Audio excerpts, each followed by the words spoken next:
Hey guys, you guys here at Blueberry Hill. So here we are. We're doing something a little different. It's kind of crappy weather the last couple of days, a little dreary. I still have to finish a little bit of the sealant on the deck, but I'm going to do something different today. Play with my little RX-8 LS powered. I'm going to put in steam lines, and luckily shouldn't be too hard. You can see down there, right down here, is a threaded bolt hole already. I just got to pull out the cap for the steam line itself. And same thing on the other side. It's a little more buried on this side, but not too hard. You can see it down there. So that's what I'm going to be doing next. I'm going to be probably just using a tap and drill. Well, maybe not a tap, but I got to get those little caps out, and then I'm going to use the Trick Flow steam line kit. Figured it's one of the lesser expensive ones, and it comes with different options to plumb the lines differently. So we're going to proceed with that. But anyway, it's this kit right here, and shouldn't take too long. The fun part's just going to be doing the steam lines plugs. It's already threaded, ready to go for the actual adapters. But anyway, let's flip over to doing the work, and I'll probably go to a little time lapse because it's not going to be too much fun watching me drill stuff out and tapping it. You'll see what I'm doing anyway. I'll catch you later. All right, so to get started, I decided to pull the intake. It was just too hard to get the drill bit in the back there and get access to it cleanly. So off comes the intake, pretty easy on an LS motor, right? And then the crossbar for the struts, that's coming off. And I have Penske shocks, so the reservoirs are gonna just hang there for a little bit.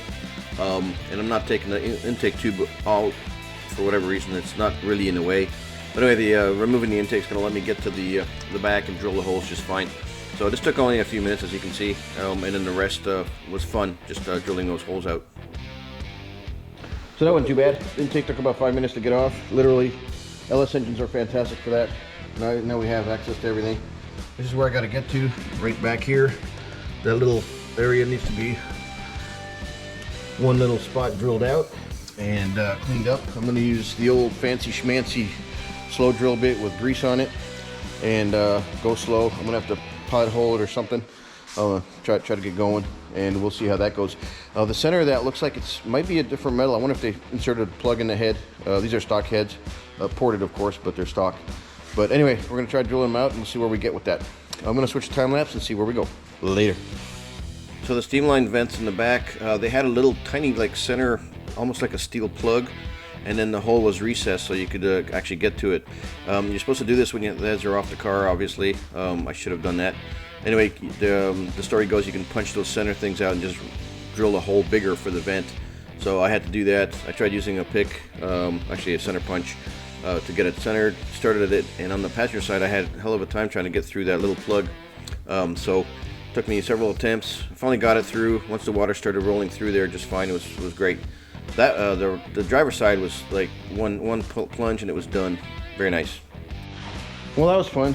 So the passenger side gave me a little fits. You saw me working on that one a little bit. I tried using a smaller drill bit first, and I switched to the one that's actually the right size of the hole. The driver's side literally took me one plunge with the drill, and I was in. And that's because I didn't show this on camera. I was trying it first. I punched. It was a little center piece that I punched out. It's probably in the head somewhere. It's tiny, and that did the pilot hole for the drill bit. I couldn't get that to happen on the passenger side, so I had to drill. But there's water now in both of those, so we're good to go. I'm gonna start putting the adapters on, the Trick Flow fittings, and then plumbing the lines, and then most of the lines. I'll have to the rear ones and the front ones first, put the intake back on, and then I'll do the top ones. That I have to go over the whole intake, so a little more fun to play with. Anyway, it's not that hard, but it's a lot of disassembly for a very small thing. However, the steam control for LS is pretty big, so it is important in all respects, especially at the track. Anyway, switch to time lapse again. I'll be putting things together. So here I'm installing the actual adapters for the vents. Those are permanently installed now. O-rings on the bottom, cinch them down, everything's good. And then I start playing with the adapters and trying to figure out how to route everything. The LS2 intake, even though it's ported, etc., it's a little high, right? It's got some size issues, so I can't run a lot of steam lines go underneath the intake. I couldn't do that with this one. So I made the Trick Flow was the only one that had the higher rise adapters on there. And here you see me kind of just playing with it. I actually take this hose off, already put the adapter on, I'm gonna move it to the back, and that's gonna be permanently on. Nothing's getting tightened down until I'm done, but I'm going to have to put the intake on so I know where the clearances and everything are. Because it's an LS2 intake, the front steam line area is a little problematic in how to route the hoses. That's going to be fun. I'll show you that when I'm actually putting the hoses on. It took me a few minutes to play with putting the adapters left, right, etc., etc.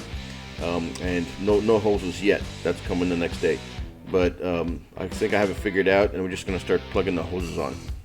Well, came into a little bit of a problem. So you can see this is an LS2 intake that's ported on the 5.3, and riding the steam lines underneath, there's not an option at all. I was hoping that these risers, this is one of the trick flow was one of the only ones that really had the risers up. Everybody wants to go underneath the intake, and there's no room under there really. The steam lines will not fit under the stock one anyway. I don't think. You can definitely get aftermarket; it'll work. Anyway, so we got a 90 in the back right there. So here I'm measuring up the hose that goes on over the intake, right by the injectors.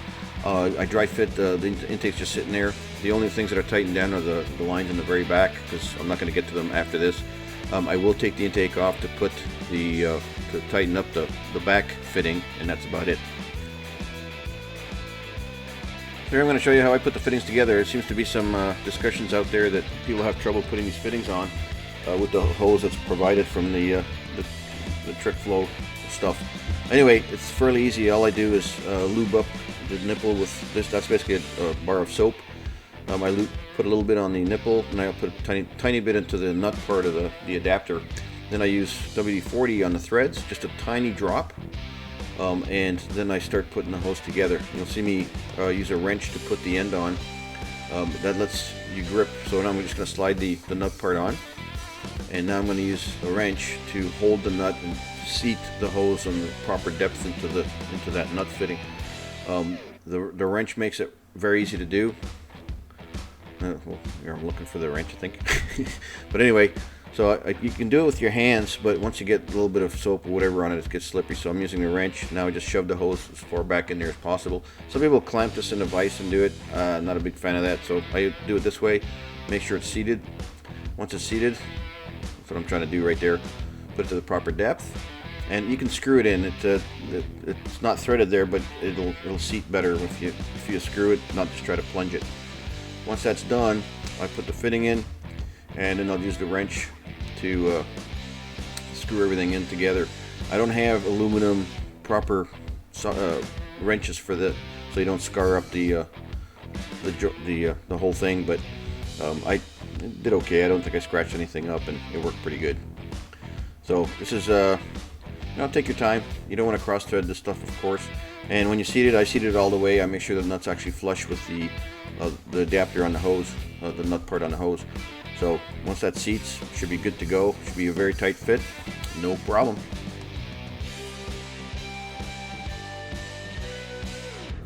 So now I'm trying to put the longer one on there, and I take the intake off to get to the nut. I could have got to it, just more struggle. The intake's kind of tall, right? So kind of everything gets in the way. Plus I have all my wires back there for the harness, so it was kind of a pain. So I decided to take the intake off, tighten all these adapters in the back, and get the crossover in the rear part of the motor all done. Once that was done, I put the intake back on, and then I started putting the I didn't tighten it up yet. I'm just doing everything loose. So here goes the intake. Now I measure the line. Well, I actually measured the line already. Now I put the fittings together. I made this hose a little bit over long. It might have been better, an inch or two shorter, but whatever. I'm not going to redo it.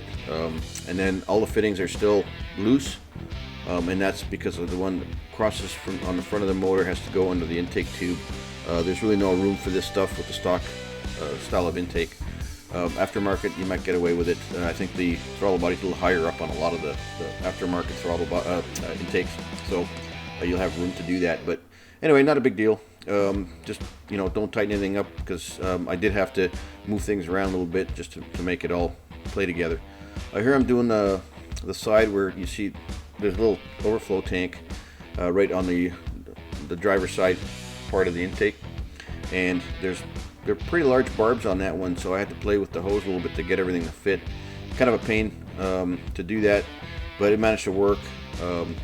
The hoses, I don't know why they make them all different sizes, and even the barbs on the tanks and stuff, they're all different. So it is what it is. It's kind of universal. So anyway, I made it work. Here you see me putting the I just kind of fitted the crossover pipe on and make that work. So I didn't rush anything. I'm just doing a see how it's kind of a long U, and that's just so it will go underneath the intake tube, not the where the throttle body was. The original, you know, the stock OEM stuff goes right under the intake just fine because it's just a thin little hose, but this is a little over ½ inch hose, so it does whatever, you know, a little bigger. Anyway, not a big deal. Everything fit, and again, nothing's tight. After this, I'm going to start putting the one on the tank. You see right near my right arm, and shove it on the barb. That was the unfun part, and then the other piece gets set into a T adapter that's right there, and that, again, once everything's together, then I tighten everything up, lock it down solid, and we're good to go. And then I basically reassemble the top of the motor. So I didn't videotape the whole thing, but I struggled making the hose. I had to spread it a little bit to get it over the barb on that tank. And now I'm screwing you can't see it from this angle of the camera, sorry about that. It's just a hose, no big deal. And then the other side gets screwed into the T just right above the water pump. So right, that's what I'm doing right there. And now basically everything's where it should be. And I start locking down all the nuts. And then of course I'm going to fill the tank and make sure nothing leaks. I did forget to tighten one fitting, go figure, and water started pissing out of it. So that was an easy fix because I just tightened it up and everything is good to go. So not under any kind of steam pressure, but no water's leaking out, so we're good to go. You know, radiators are what, 10, 12, maybe 14 pounds. So these lines don't go through too much severe stress, but in any case, you know, double checking everything is always a good idea. And right after this, I'll reassemble all the, I'll cinch down the intake, put the crossover back on, put the throttle back on, throttle body back on, and we're good to go there.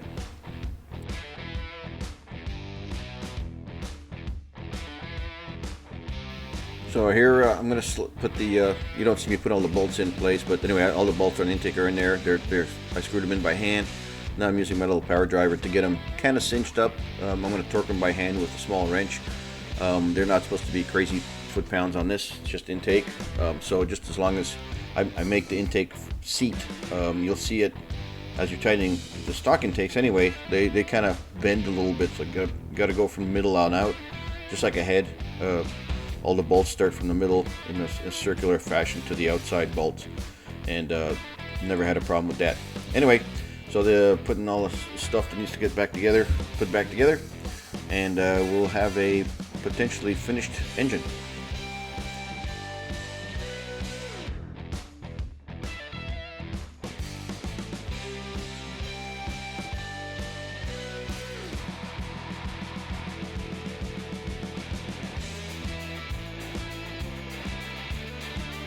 So with the intake back on, everything's cinched down there, I snap in the fuel injector lines, make sure the green clips are closed. This is an aftermarket harness, by the way. If you looked at our website on the build of this car, I didn't want to mess with tearing up a wiring harness. I wanted to just plug and go. So this is just an engine harness for an LS, and it worked fantastic. It's just click and go. All the connectors are proper.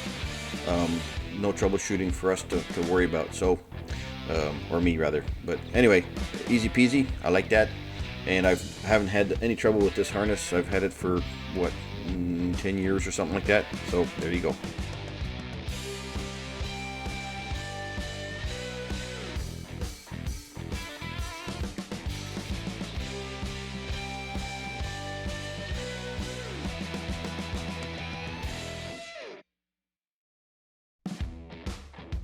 So here I'm making things nice and tidy, using some zip ties to keep the harness in place. Don't want things to vibrate and move around, so I love zip ties. I'm sure most race car guys do because they have a lot of them on all the cars. But anyway, easy peasy. Alright, so almost done. I think here is, I moved one of the lines so I could put the tube in the right place, and I think I filled it with water at this point and actually found one leak because I didn't tighten one fitting. There's not that many, but I missed one. In any case, everything's nice and tight, ready to roll.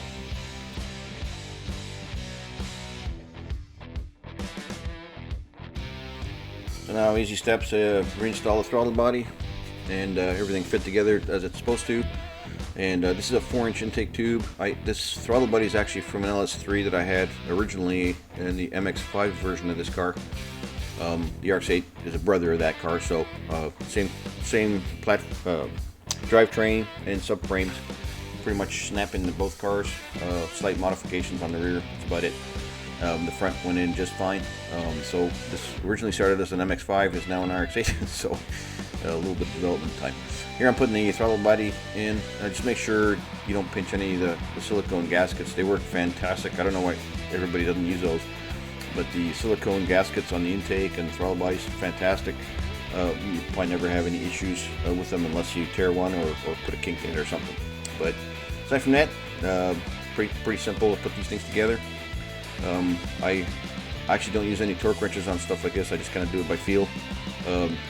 Small bolts, small torque, big bolts, big torque. That's the way I see things. But anyway, you might differ on that. Who knows? So I put the silicone adapter for the throttle body, 90mm to the 4-inch intake tube.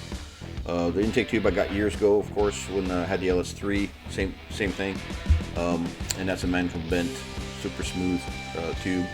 Works great. I could have somehow adopted one of the ones like a Corvette, which goes over the core support. That would have required a lot more work. I could probably lighten the car up a little bit because I don't use the hood latch. I have the arrow snap stuff. You can see the pins right there, left side, right side of the core support. Hold the hood down. But anyway, let's not put all the connectors back on.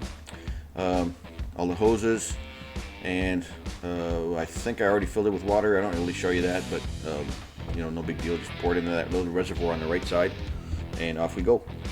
Here I'm trying to tidy up the left side, the passenger side of the motor. Right side, sorry. And we're pretty much done. Put the cross piece in place and button everything up. And as far as I am concerned, this thing is done for the steam lines. It wasn't like a small thing. It took a little bit of time. Took my time, but everything was really simple and straightforward. So hopefully you enjoyed the video. Appreciate it. Come back again, and we'll be doing some more.